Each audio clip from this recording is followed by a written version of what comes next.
Hola a todos. Como les anticipé en el video anterior, en este ejercicio que veremos ahora, vamos a utilizar varios métodos para determinar la presión de un gas y veremos cómo son los errores respecto a una medición real de estas variables. El ejercicio con el cual trabajaremos dice lo siguiente: se posee un tanque rígido, aislado, de 6,7 metros cúbicos, en el cual se encuentran almacenados 160,5 kilogramos de vapor de agua a 500 grados centígrados. Calcule la presión del vapor en kilopascales según las siguientes teorías y modelos. A. El gas ideal. B. Van der Waals, con valores de las constantes de la ecuación A igual a 1,713 kilopascales metros a la 6 sobre kilogramos al cuadrado, y B igual a 0,00169 metros cúbicos por kilogramo. El modelo C será el factor de compresibilidad y el modelo D las tablas de propiedades del agua. Tanto el modelo de Van der Waals como el factor de compresibilidad son modelos que se aproximan al comportamiento de gases reales a través de algunas consideraciones. Por otra parte, las tablas de propiedades del agua son mediciones reales de las propiedades para diferentes condiciones. Nosotros lo que haremos será calcular la presión del estado dado y ver qué errores hay de los diferentes modelos con respecto a los valores encontrados en las tablas de propiedades. Para ello entonces avancemos a la interpretación del problema para que todos tengamos más claro con qué tipo de sistema estamos trabajando. Podemos decir que hay una masa de vapor de agua contenida en un tanque rígido y bien aislado a una presión constante. Se nos pide calcular esta presión a la que está sometida la sustancia. En cuanto a la clasificación de las sustancias, sistemas y transformaciones, podemos decir que se posee vapor de agua como sustancia pura, es un sistema ideal en el punto A y real en los puntos B, C y D. El límite del sistema es real, rígido, adiabático y fijo. No hay transformaciones y hay un estado de equilibrio termodinámico. Recuerden que enunciar el problema siempre es de ayuda para tus profesores, para que sepan lo que has entendido. Y para vos también, en el sentido de que te hará saber si tenés dudas o no sobre alguna interpretación del problema. Por otra parte, realizar un bosquejo y clasificar los datos de los estados siempre es fundamental para finalizar con éxito cualquier ejercicio. En este caso tenemos un tanque adiabático, es decir, que está bien aislado, con una sustancia en equilibrio termodinámico, de la cual poseemos algunas características y se nos pide conocer la presión.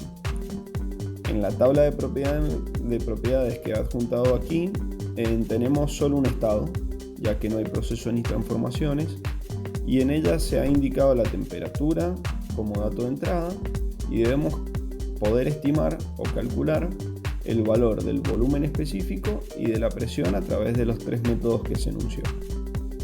Para esto deberemos enunciar las hipótesis de trabajo y las leyes que gobiernan el problema.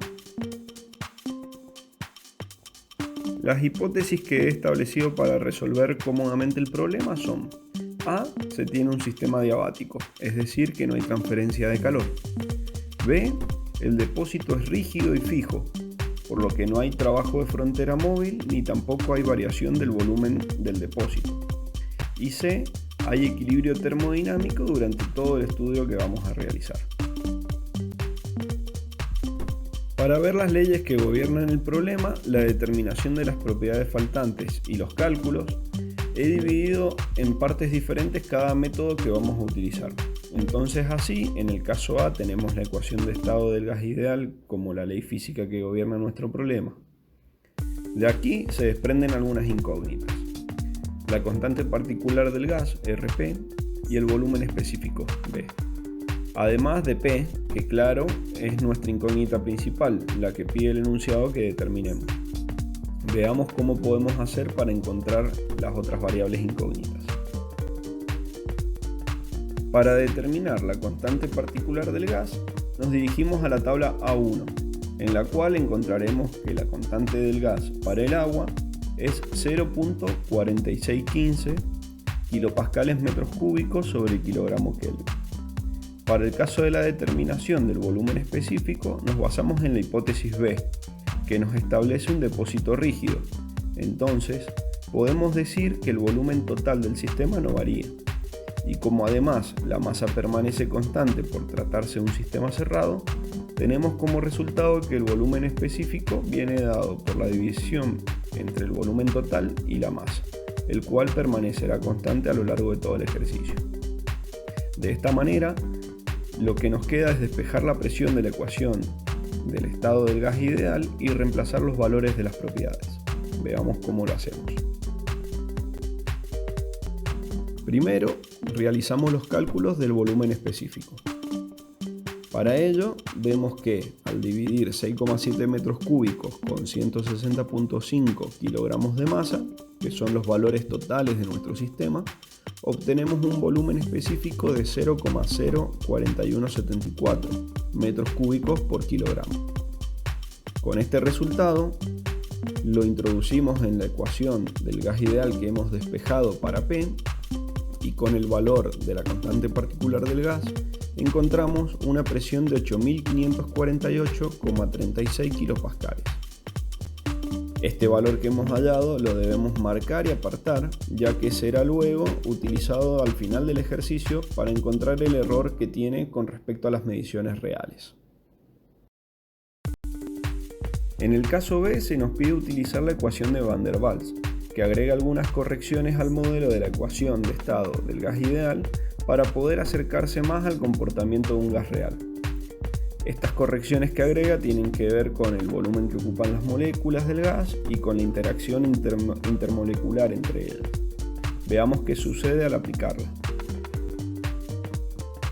Para la aplicación de esta ecuación se ha mantenido el mismo volumen específico que para el gas ideal, ya que este no variará, y los valores de las constantes A y B han sido dadas por el enunciado. La constante particular del gas también será el mismo que se consideró anteriormente. Podemos ver que al despejar la presión, esta puede aumentar o disminuir o incluso tomar un valor igual con respecto al valor obtenido con la ecuación de estado del gas ideal, según los valores que tomen las constantes A y B para cierto caso de estudio.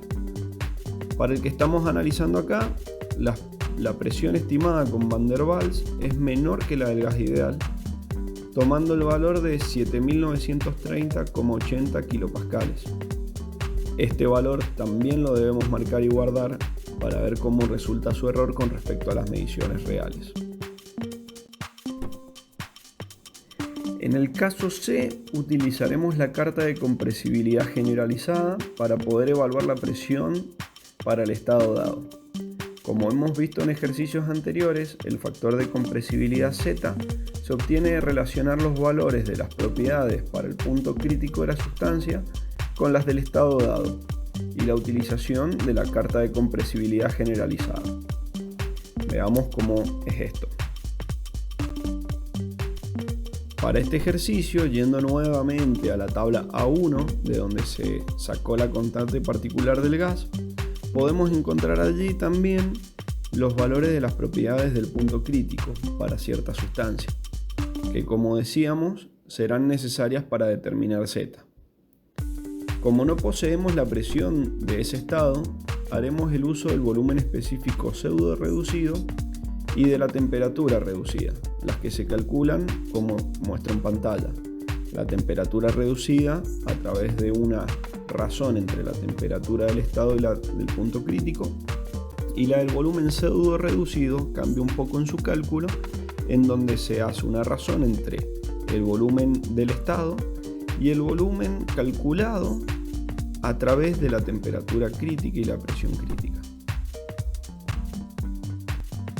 Cuando reemplazamos todos los valores encontrados, podemos hallar un volumen específico pseudo reducido de 3.08 y una temperatura reducida de 1.19. Entonces, con estos dos valores son con los que deberemos ingresar a la carta de compresibilidad generalizada para hallar Z. Veamos cómo hacemos eso. En la carta de compresibilidad generalizada, lo que hacemos cuando tenemos la temperatura reducida y el volumen pseudo reducido es buscar en dónde se intersectan las curvas continuas, que representan las temperaturas reducidas, y las curvas de trazo, que representan a los volúmenes específicos, pseudo reducidos. Para nuestro caso, podemos obtener una lectura de Z igual a 0.93 y además una lectura adicional que es la de la presión reducida de 0.36. Al estar leyendo dos valores de la carta, podemos calcular la presión por dos caminos diferentes, los cuales deberían ser iguales, pero que por errores de lectura pueden dar un poco diferentes. Calculemos la presión por ambos caminos para verificar además que estemos haciendo bien las cosas. Calculando la presión a partir de la ecuación de estado del gas modificada por Z, obtenemos una presión de 7.949,11 kilopascales. Mientras que si lo hacemos a partir de la definición de la presión reducida, obtenemos una presión de 7.945,60 kilopascales. Como podemos observar, la diferencia entre una y la otra es muy pequeña y esto se debe al error de lectura que podemos estar realizando de la carta de compresibilidad generalizada. Para tomar un valor intermedio, hacemos un promedio entre ambas lecturas y trabajaremos entonces con 7.947,36 kilopascales para el cálculo del error en la estimación con respecto al valor real medido. Finalizando, en el caso de, y que será nuestro valor verdadero y de referencia, es en donde utilizamos las tablas de propiedades del agua para determinar la presión. Veremos cómo a través de la utilización de las tablas se pueden obtener las propiedades. En este caso, como tenemos al agua en estado gaseoso, debemos dirigirnos a la tabla A6 de vapor de agua sobrecalentado. Para la temperatura de 500 grados que tenemos, debemos buscar el volumen específico para el cual corresponde el estado, y así definirlo y encontrar la presión. Si nos dirigimos a 500 grados centígrados y comenzamos a desplazarnos de una tabla a la otra, aumentando la presión, llegaremos a un punto en donde el volumen específico nos da 0,04174 metros cúbicos por kilogramo, que este es encontrado a 8 megapascales. Difiere un poco del volumen específico dato, que es el que queremos hallar nosotros, que es de 0,04174. Entonces lo que debemos hacer es seguir aumentando la presión para que disminuya este volumen específico y ver qué presión resulta en el próximo dato tabulado. Para eso, yendo a 9 megapascales, vemos que el valor del volumen específico es de 0,036793. Como nuestro valor se encuentra entre ambos, lo que debemos hacer es una interpolación lineal. Para la interpolación lineal veremos el cálculo a continuación. Lo que yo hago para hacer una interpolación lineal simple es utilizar la regla de proporciones de triángulos semejantes. Entonces, la longitud del lado opuesto del triángulo grande, el gris en la imagen, dividido la longitud del lado adyacente del mismo, debe ser igual a la misma división pero de los triángulos más pequeños, el naranja en este caso. Por compartir los mismos ángulos interiores es que se cumple esta relación de proporciones. De esta manera, con los valores de presiones y volúmenes específicos, se puede encontrar el valor de la presión buscado. Para este caso es de 8005,43 kilopascales. Este es el valor de presión que consideraremos como real y con respecto al cual realizaremos los cálculos de los errores de los diferentes modelos para el cálculo de la presión. El error lo podemos calcular como la diferencia en la estimación, que es igual al valor estimado menos el real, sobre el valor real. Si lo multiplicamos por el 100%, obtendremos el resultado en porcentajes. Entonces, Reemplazando para cada uno de los 3 modelos que utilizamos, encontramos que el modelo del gas ideal es el que más se aleja, dando un valor de 6.78%. Para el caso de los modelos de Van der Waals y de la carta de compresibilidad generalizada, que ya agregan algunas consideraciones para aproximar el comportamiento del gas a uno real, los errores son menores, llegando a valores cercanos al 1%. En este caso, menos 0.93% y menos 0.75% para Van der Waals y el factor de compresibilidad respectivamente. Como conclusión de todos estos errores encontrados y de los cálculos realizados, podés observar cómo la ecuación del gas ideal se aleja más que las otras ecuaciones, en las cuales se han introducido algunas correcciones. Los métodos que aplican correcciones, por otra parte, se alejan del valor real en menos de un 1% para este caso, lo cual es muy bueno. La ecuación del gas ideal, por otra parte, se aleja casi un 7% del valor real tabulado. Esto nos llama la atención y nos dice que es importante saber cuándo es posible considerar a un gas como ideal y si el error obtenido es o no permitido para el problema que se está resolviendo. Siempre que se tenga acceso a tablas de datos medidos, lo mejor es utilizarlo. Espero que este video les haya servido para ver la importancia de los diferentes modelos para aproximarnos al comportamiento del gas real y cómo se hace para utilizarlos. En el próximo video, además de la presión, veremos cómo se puede estimar la masa con los diferentes modelos y los errores que pueden aparecer, que quizás sean un poco más severos que en el ejercicio este. Un saludo y nos vemos en el próximo video.